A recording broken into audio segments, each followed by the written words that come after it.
My name is Nadine, and I'm 65 years old. After my husband left us, I worked 3 jobs to put my only son, Thomas, through medical school. For decades, I sacrificed everything for his future. But on his graduation day, he introduced another woman as his mother. "This is my mom, the woman responsible for who I am today," he said proudly to his friends.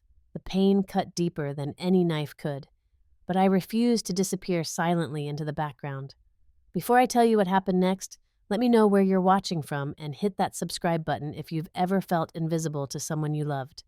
Trust me, what I did next changed everything. I grew up in a small town called Pinewood in Minnesota where everyone knew everyone's business and dreams rarely extended beyond the county line. My parents were hardworking people who valued practicality over ambition. When I married James at 19, they thought I'd made a sensible choice. He had a steady job at the local factory and came from a